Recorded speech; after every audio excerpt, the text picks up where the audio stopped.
Kesultanan Demak adalah kerajaan Islam pertama di Pulau Jawa yang didirikan pada akhir abad ke-15. Kesultanan Demak berhasil mencapai puncak kejayaan pada periode pemerintahan Sultan Trenggono 1521 sampai 1546 Masehi. Keruntuhan kerajaan Demak terjadi setelah Sultan Trenggono meninggal pada 1546 saat menyerang Panarukan. Setelah itu terjadi perebutan kekuasaan antara Sunan Prawoto, putra Sultan Trenggono, dan Arya Panangsang, sepupunya. Sunan Prawoto yang lebih fokus pada urusan agama dianggap lemah memimpin sehingga banyak daerah melepaskan diri.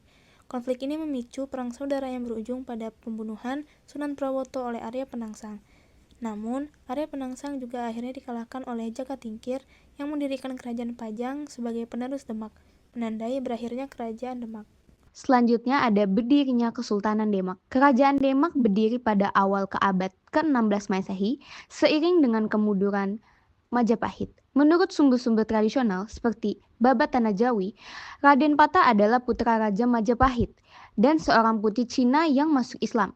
Raden Patah menikah dengan putri Sultan Malaka dan mendapat gelar Adipati Bintara. Ia kemudian membangun sebuah benteng di daerah Bintoro dekat Demak sebagai pusat pemerintahannya. Raden Patah menentang kekuasaan ayahnya yang masih menganut agama Hindu-Buddha. Ia juga menolak membayar upeti kepada Majapahit. Hal ini menyebabkan terjadinya perang antara Demak dan Majapahit. Menurut Babat Tanah Jawi, Raden Patah berhasil mengalahkan Majapahit pada tahun 1478 Masehi yang ditandai dengan sirna ilang kertaning bumi atau lenyapnya kemegahan dunia. Masa kejayaan kerajaan Demak berlangsung saat dipimpin oleh Sultan Trenggana, putra dari Raden Patah. Ia berkuasa dari 1521 sampai 1546. Sultan Trenggana berhasil memperluas wilayah kekuasaan Demak hingga ke Jawa Timur dan Barat. Ia juga mengirim pasukan untuk menyerang Malaka yang dikuasai oleh Portugis. Pada tahun 1527, pasukan Islam gabungan dari Demak dan Cirebon yang dipimpin oleh Fathahillah atas perintah Sultan Trenggana berhasil mengusir Portugis dari Sunda Kelapa. Nama Sunda Kelapa kemudian diganti menjadi Jayakarta. Jayakarta ini nanti berubah nama menjadi Batavia, lalu yang sekarang menjadi ibu kota Republik Indonesia yaitu Jakarta. Nah, Sultan Trenggana juga membangun Masjid Agung Demak, salah satu masjid tertua Indonesia. Masjid ini memiliki arsitektur yang unik dengan atap bertingkat yang menyerupai candi Hindu-Buddha. Masjid ini juga memiliki menara kayu yang disebut Sakaguru, yang konon dibuat dari tiang kapal Portugis yang ditawan. Selanjutnya adalah miskonsepsi. Yang pertama, Demak adalah kerajaan Islam pertama di Indonesia. Miskonsepsi banyak yang menganggap Demak sebagai kerajaan Islam pertama di Indonesia.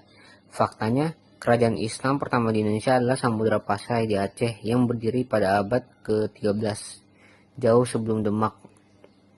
Yang kedua adalah Demak berdiri sepenuhnya sebagai hasil dakwah damai. Miskonsepsinya, Demak muncul sepenuhnya dari penyebaran Islam secara damai tanpa konflik. Faktanya, Demak juga berkembang lewat kekuatan militer dan politik. Misalnya, Demak menyerang Majapahit dan merebut kekuasaannya. Penaklukan ini bukan hanya dakwah, tapi ia juga strategi ekspansi politik. Yang ketiga adalah Raden Patah, adalah keturunan langsung Majapahit. Terus miskonsepsinya disebutkan Raden Patah adalah anak dari Brawijaya V atau Raja Majapahit. Dan faktanya hubungan ini masih diperdebatkan oleh sejarawan. Banyak bukti hanya berasal dari Babat dan bukan sumber primer sejarah. Bisa jadi itu bagian dari legitimasi politik. Yang keempat adalah Demak berumur panjang. Miskonsepsinya, karena pengaruhnya besar, banyak yang mengira kerajaan Demak berlangsung lama. Faktanya, Demak hanya bertahan sekitar 70 tahun atau sekitar 1475 sampai 1548 sebelum kekuasaan berpindah ke Pajang. Yang kelima adalah Masjid Agung Demak dibangun murni oleh Wali Songo. Miskonsepsinya, Masjid Agung Demak dikatakan sepenuhnya dibangun oleh Wali Songo. Faktanya, meskipun Wali Songo terutama Sunan Kalijaga berperan besar, pembangunan masjid ini juga merupakan proyek kerajaan yang bersifat politis dan simbolis. Di sini ada trivia. Jadi trivia itu adalah yang merupakan fakta menarik dari kerajaan Demak. Yang pertama itu adalah kerajaan Islam pertama di Jawa. Jadi Kerajaan Demak itu kerajaan Islam pertama di Jawa yang didirikan oleh Raden Patah pada perempat akhir abad 15. Yang kedua ada pusat penyebarannya agama Islam. Jadi Kerajaan Demak ini menjadi salah satu pusat penyebaran agama Islam di Nusantara dengan peran penting para wali atau yang biasa kita tahu dengan Wali Songo dalam menyebarkan agama Islam. Yang ketiga itu ada Raden Patah sebagai pendiri. Karena dia juga mendirikan Kerajaan Demak. Jadi Raden Patah itu adalah putra Brawijaya V dari Majapahit dan selir Muslim berdarah Tiongkok adalah pendiri Kerajaan Demak. Selanjutnya itu ada peninggalan itu Masjid Agung Demak.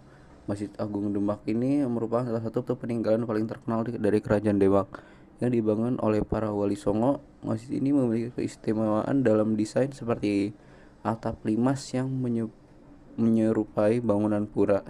Ya, selanjutnya yang terakhir itu adalah pintu beledok.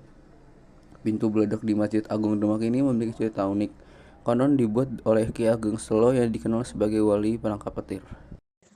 Nah, beberapa fun fact lainnya atau trivia tentang Kerajaan Demak yaitu yang pertama, Raden Patah juga diduga keturunan Majapahit. Raden Patah atau pendiri Kerajaan Demak diyakini merupakan putra dari Raja Majapahit terakhir, Brawijaya V, dengan seorang selir Tionghoa. Ini membuat Demak secara tidak langsung menjadi penerus Majapahit, tapi dalam versi Islam. Yang kedua yaitu lambang bintang 9 lambang Kerajaan Demak adalah bintang 9 Naksabandia yang melambangkan Wali Songo. Ini menunjukkan eratnya hubungan kerajaan dengan dakwah Islam. Yang ketiga yaitu ibu kota pertama di pantai utara Jawa. Demak dipilih sebagai ibu kota karena lokasinya strategis, berada di jalur perdagangan pantai utara Jawa. Pelabuhan Demak saat itu sangat ramai dan menjadi penghubung dagang ke Malaka, Gujarat, hingga Arab. Yang keempat yaitu strategi dakwah lewat budaya para wali dan pemimpin Demak menggunakan budaya lokal untuk menyebarkan Islam, seperti wayang kulit, gamelan, dan arsitektur lokal. Contohnya, Masjid Agung Demak tetap memakai gaya arsitektur joglo khas Jawa. Yang kelima dan yang terakhir yaitu pernah pindah ibu kota ke Pajang.